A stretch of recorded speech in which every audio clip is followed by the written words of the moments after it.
Morning, मैं हूं मीनू शर्मा और आप देख रहे हैं पर्सनल फाइनेंस खबरों का ये बुलेटिन मनी मॉर्निंग। हम रोज लेकर आते हैं जरूरी खबरों का ये खास बुलेटिन। तो चलिए फटाफट शुरू करते हैं आज का खबरों का सफर। टेलीकॉम कंपनी वोडाफोन आइडिया ने दिसंबर तिमाही के लिए नहीं किया सरकार को फीस का भुगतान।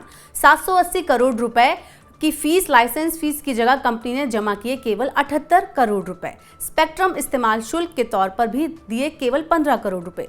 दूरसंचार विभाग बकाया भुगतान में देरी पर लगा सकता है जुर्माना। लाइसेंस निरस्त करने की भी हो सकती है कार्रवाई। वोडाफोन आइडिया यूजर्स की बढ़ सकती हैं मुश्किलें। पंजाब नेशनल बैंक अपने ग्राहकों के लिए लेकर आया एक नई स्कीम। फिक्स डिपॉजिट करवाने वाले ग्राहकों को बैंक देगा क्रेडिट कार्ड। एफडी के बदले क्रेडिट कार्ड देने वाला पहला सरकारी बैंक बना पंजाब नेशनल बैंक। डिजिटल तरीके से जारी होगा क्रेडिट कार्ड। ग्राहकों को नहीं होगी कोई भी दस्तावेज जमा करने की जरूरत। बैंक ऑफ इंडिया लेकर आया 444 दिन वाली फिक्स्ड डिपॉजिट स्कीम। सामान्य ग्राहकों को मिलेगा 7.05% ब्याज। वरिष्ठ नागरिकों को बैंक देगा 7.55% इंटरेस्ट। इस स्पेशल एफडी को ग्राहक बीच में नहीं तुड़वा सकेंगे। लगातार बढ़ रहे ब्याज से छोटी अवधि वाली एफडी का बड़ा आकर्षण। Income tax return filing portal Tax2win ने लॉन्च किया टैक्स ऑप्टिमाइजर। एआई संचालित ऑप्टिमाइजर वेतनभोगी कर्मचारियों को इनकम टैक्स बचाने में करेगा मदद। टैक्स पेयर को इनकम के आधार पर सही टैक्स रिजीम चुनने में भी ये नया टूल सहायता करेगा। जल्दी से जल्दी पूरे देश में 5G सेवा का विस्तार करने से बड़ी उपभोक्ताओं की परेशानी। पड़ रहा 5G के साथ 4G सेवा की क्वालिटी पर भी असर। 50% से ज्यादा बड़ी कॉल ड्रॉप की समस्या। 5G नेटवर्क से भी खुश नहीं है यूजर्स। मेट्रो शहरों में भी टेलीकॉम सर्विस में आ रही है खराबी। भारत की जीडीपी साल 2047 तक बढ़कर हो जाएगी 26 लाख करोड़ डॉलर। प्रति व्यक्ति आय भी बढ़कर हो जाएगी 15,000 डॉलर। रेलवे और आईटी मंत्री अश्विनी वैष्णव ने वर्ल्ड इकोनॉमिक फोरम में जारी की EY रिपोर्ट।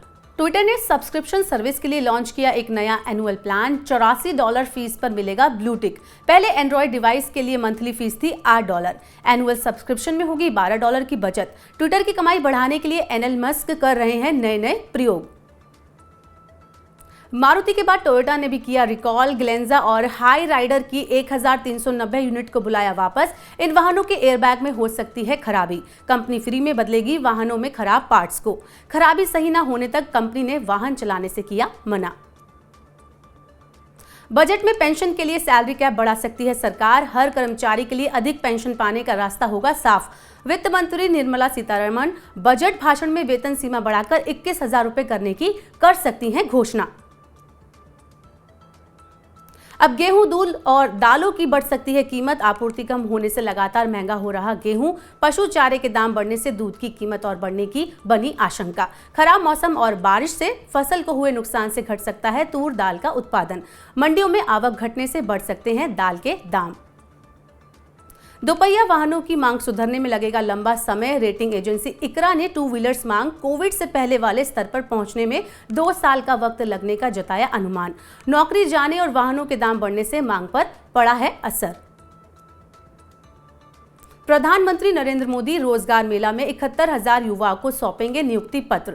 देश भर से चुने गए युवाओं को भारत सरकार के तहत जूनियर इंजीनियर, लोको पायलट, निरीक्षक, कांस्टेबल, स्टेनोग्राफर जैसे पदों पर दी जाएगी तैनाती। सरकार ने 10 लाख युवाओं को रोजगार उपलब्ध कराने का रखा है लक्ष्य।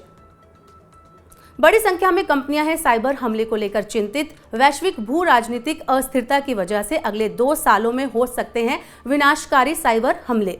वर्ल्ड इकोनॉमिक फोरम ने जताई है ये आशंका। अच्छे कौशल की कमी भी समाज के लिए एक बड़ा जोखिम है। माइक्रोसॉफ्ट 10,000 कर्मचारियों को निकालेगी नौकरी से। मौजूदा आर्थिक परिस्थितियों और उपभोक्ताओं की बदलती जरूरतों के कारण कंपनी ने उठाया कदम। प्रभावित कर्मचारियों को कंपनी क्षतिपूर्ति भुगतान, 6 महीने तक मेडिकल सुविधा और 2 महीने पहले देगी टर्मिनेशन नोटिस। सरकार दबाव वाली परिस्थितियों का बाजार आधारित और तय समय पर समाधान करने के लिए दिवाला कानून में कर रही है बदलाव की तैयारी। इसका उद्देश्य प्रक्रिया को तेज करना और ढांचे का दायरा बढ़ाना है। कॉर्पोरेट मामलों के मंत्रालय ने IBC की अत्याधुनिक इलेक्ट्रॉनिक प्लेटफॉर्म बनाने का दिया है सुझाव। टाटा ग्रुप ने टाटा टेक्नोलॉजीज को शेयर बाजार में लिस्ट कराने की प्रक्रिया की शुरू। टाटा मोटर्स की सब्सिडियरी टाटा टेक्नोलॉजीज लेकर आएगी 4000 करोड़ रुपए का IPO. Company automotive and aerospace original equipment manufacturers को engineering, design, manufacturing, product development और आईटी सर्विसेज उपलब्ध कराती है।